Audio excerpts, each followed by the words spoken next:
Hi, my name's David Boyle and this is my thesis proposal PowerPoint presentation. Whilst rugby league and elite sport has been pretty much a livelihood over the last 30 years, 27 in the high performance coaching, this past years has been a realisation of the shortfall I've had in research and the sports science area. I had spoken for a while with Rob Newton about undertaking a study in a master's, so I put together a proposal and the rest is history, and now we're on our journey. So it was 4 months and I put my proposal together to gain entry into the subject, and then in July I was able to have a Skype meeting with Sophia and Rob, and we started using the MindMaster and putting a bit of a map together and a schedule. And you can see from the flow chart there's quite a few things on the board. One of them was a study that I was going to do with we did do with my head of department at ACPE on the art of coaching with high performance coaches. We still have the data there, just haven't got around to doing it with everything that's been going on at the moment, but I maintained contact with the NRL guys that I've spoken to, and Sophia and Rob and I talked about the deceleration studies. There seemed to be a lacking of literature on deceleration and change in direction, so I started down the path of going in that area and actually doing a study on that with our students at ACPE. Unfortunately, that didn't quite come together. I had to get some runs on the board I expect with ECU, and I was quite happy to do so. I did submit an ethics application to ECU, or I'd send something through. I just wasn't quite sure where it went to, and in any case I wasn't really concerned about it, but I did go through the process. So then the subject started. Two of the subjects is physiology testing for elite athletes, which I benefited from immensely. It was a challenging subject in terms of work and everything, but I still really did enjoy it. And the other one was the research methods, where I thought it was essential. I understood the worldviews, the paradigms, the research methods, the approaches and the designs. I don't know where I'd be now if I didn't take on those subjects. Again, that took up a lot of time, but still it was very rewarding.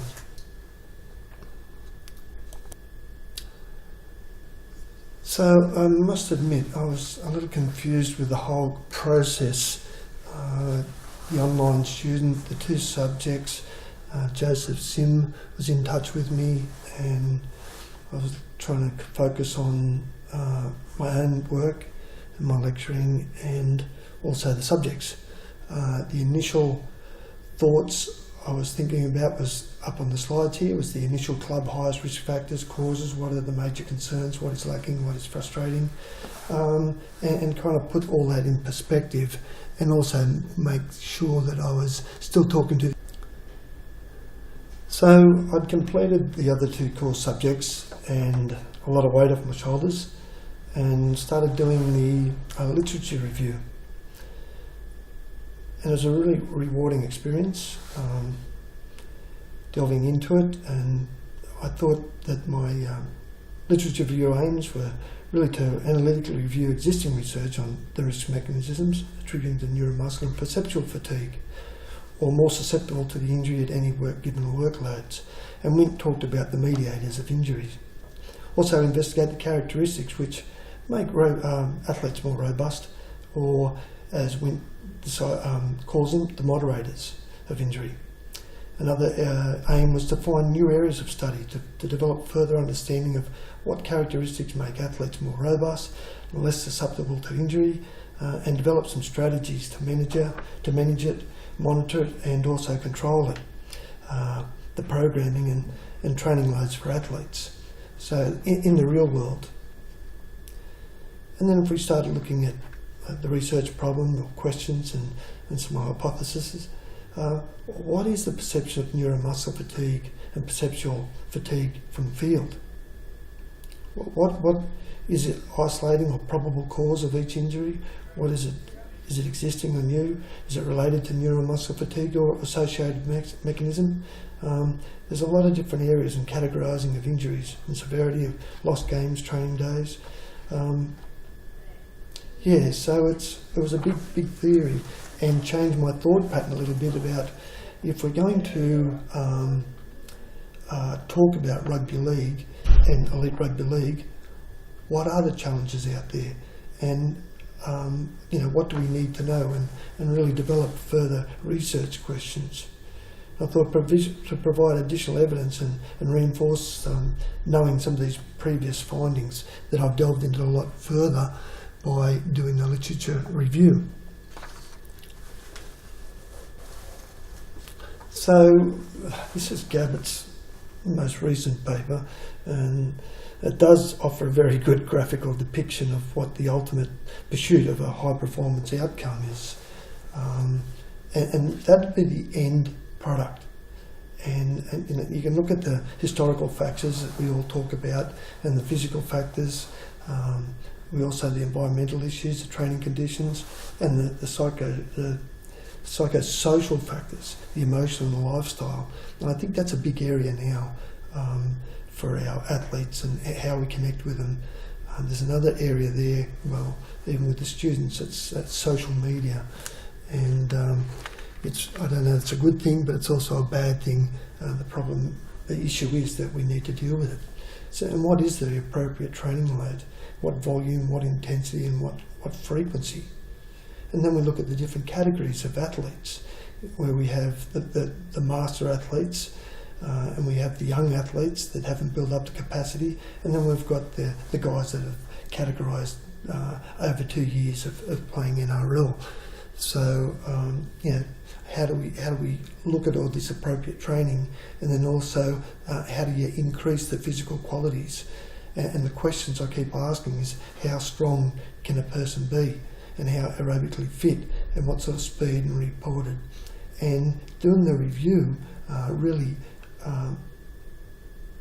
drives home the need to individualise our programs and build a rapport with the athlete and develop an athlete-centred coaching regime to get that decreased injury risk. Before we can get to there, we had to know, I had to know what neuromuscular fatigue was. And in a study by Boyle, where he reviewed over 180 or 182 articles, his aim was to define the concept of neuromuscular fatigue. And he found it was the central and peripheral origins. I thought that was really interesting, and just understand and then how that ties in with our athletes, environmentally, stress loads, physical capacities, and then also how we measure the external loads, and was there a common thing across the realm of rugby league, one size fits all, and we know from research that it's not. And then also the factors of stress and how much sleep they're getting, their proper diets. It's quite a complicated and intricate issue. We also looked at the emotional intelligence, and Chan and Mallet put together a great paper on and highlighted the value of emotional intelligence for high performance sports coaches. And they align it with businesses. And so the high performance sports coach is comparable to the effective leaders in business, where they require skills past technical and tactical qualities. And these being the leadership and the ability to facilitate what they, in theory, a functional leader relationship. Their paper provides theories and examples for the high performance coach to use these and other qualities to drive their coach-team performance relationships. These include soft skills such as emotional intelligence, their interpersonal communication, and also motivation, inspiration, and conflict management, and the capability to bring all the team's members together. And this is the model that Mayer and Salvi's put together as a 4-branch model of emotional intelligence, where they look at perceiving, using, understanding and managing emotions to provide a framework for how a coach may use these abilities to lead and develop a high performance mindset. So this slide carries on from Chan's emotional intelligence, and really Boyle has put together a great graphical depiction and holistic model of the complexities and the minute details of high performance coaching and how it ties in with the head coach and certainly the high performance coach having those leadership qualities and pulling the team together. And as you can see with the Boyle model here, there's so many different things to look at, from a technical, from performance, from technical, from physical, and the psychosocial aspect of a player. Now in rugby league we have 35 players, so that's this times 35 players, so it becomes a big realm and a real call for a team effort to pull together and put the program in place.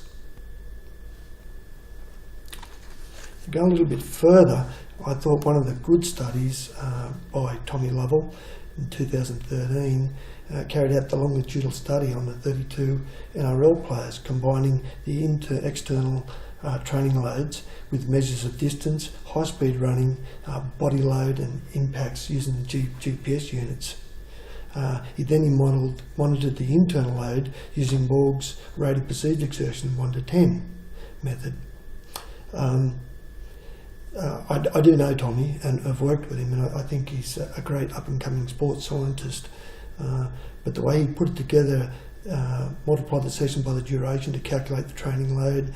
In addition, he used Bennett's TRIMP heart rate-based training impulse calculation to determine the internal training load. So all the guys wore heart rate monitors in every session as an additional training intensity measure. Sessions included conditioning, skills conditioning, speed and wrestling, all components associated with rugby league, and that's what I thought about. What we need is some simple, workable areas that we can define the different components of rugby league, put it together and come up with a good internal load and actually find out what the players are feeling and how they're going through it. So Tommy's major finding was the significant within individual correlations between the RP and the various other internal and external intensity and load measures, as we can see by the tables up on the presentation there. And then we have Dan and Rob Newton's paper on the comparison of the lower body strength, power and sprint momentum, acceleration, speed. I think it's still a great paper. It was a long time ago, and again, a good friend with Dan's, and he's just lives and breathes strength and conditioning and has been a great mentor, but so important and significant, not only from the NRL perspective, but the state rugby league as well. And it would be interesting to see these correlations again, given the time period that's lapsed.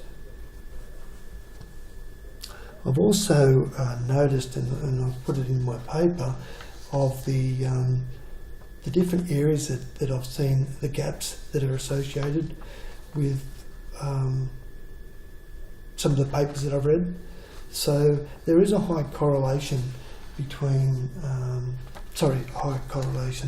there is a high percentage of Polynesians playing rugby league now, but I've noticed that there's little differentiation on demographics, and we know that Polynesians have a different somatotype, different culture, different diets, so that there's quite a few dissimilarities between the Polynesians and the Caucasians. Also, at a young age, the Polynesians are massive mesomorphs